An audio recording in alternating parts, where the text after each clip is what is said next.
पूरी विधि बताकर वहां से कुछ दूर चलकर सत्यनारायण भगवान अंतर्यामी हो गए और निधम ब्राह्मण ने बूढ़े व्यक्ति द्वारा बताए गए व्रत को करने का निश्चय कर लिया।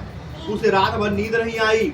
वह सत्यनारायण भगवान के व्रत कथा को करने के बारे में सोचता रहा और प्रातः उठकर वह सत्यनारायण भगवान का स्मरण करता हुआ व्रत का निश्चय करता हुआ निधम ब्राह्मण भिक्षा मांगने के लिए निकल पड़ा। उस दिन ब्राह्मण को भिक्षा में बहुत सा धन मिला। अब घर लौटकर उसने अपने आसपास के लोगों के साथ श्री सत्यनारायण भगवान की पूजा की। उन्हें व्रत कथा सुनाने के बाद सभी लोगों को प्रसाद दिया और स्वयं प्रसाद ग्रहण किया। कुछ ही दिनों में ब्राह्मण की निर्धनता दूर हो गई। उसके घर में धन धान की वृद्धि होने लगी। अब ब्राह्मण ने हर महीने श्री पूर्णिमा के दिन सत्यनारायण भगवान की पूजा पाठ करने के लिए निश्चय कर लिया।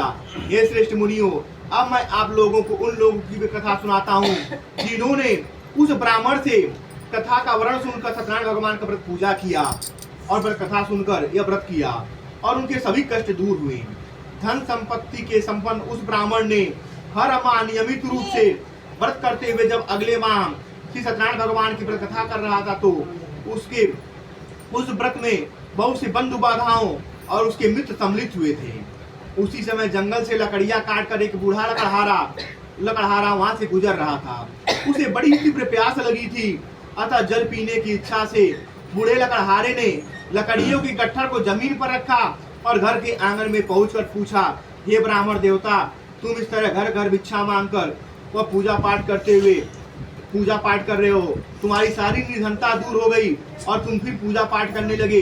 यह व्रत कथा करने से क्या लाभ होता है? कृपया करके मुझे सब बातें बताइए। बूढ़े लकड़हारे की बातें सुनकर ब्राह्मण ने कहा, मैं अपने बंधु बाधाओं और परिजनों के साथ मिलकर सत्यनारायण भगवान की पूजा पाठ कर रहा हूँ। इस व्रत को करने से श्री सत्यनारायण भगवान की असमवा से निर्धनता नष्ट हो जाती है और संसार के सभी दुखों से मुक्ति मिलती है। ब्राह्मण से श्री सत्यनारायण भगवान का व्रत का वर्णन सुनकर बूढ़ा लकड़हारा बहुत ही प्रसन्न हुआ और मन ही मन में सत्यनारायण भगवान का व्रत करने का निश्चय कर लिया। चलते हुए लकड़हारे ने मन में सोचा, आज लकड़ियां बेचने से जो भी धन मिलेगा उन धन से मैं श्री सत्यनारायण भगवान की पूजा पाठ करूंगा। ऐसा विचार करने से उस दिन लकड़हारे को लकड़ियों के अधिक रुपए मिल गए।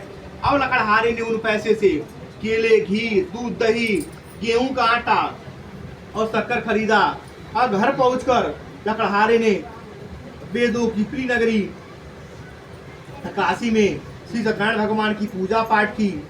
उस पूजा में उसके परिवार के व आसपास के लोग भी सम्मिलित हुए थे। श्री सत्यनारायण भगवान की पूजा और कथा सुनने के बाद लकड़हारे ने प्रसाद बांटकर स्वयं भी प्रसाद ग्रहण किया। सत्यनारायण भगवान के स्मरण से लकड़हारे के घर में धन धान की वर्षा होने लगी।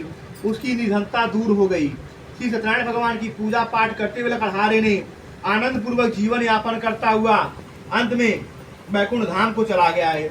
इति द्वितीय अध्याय समाप्त। बोले श्री सत्यनारायण भगवान की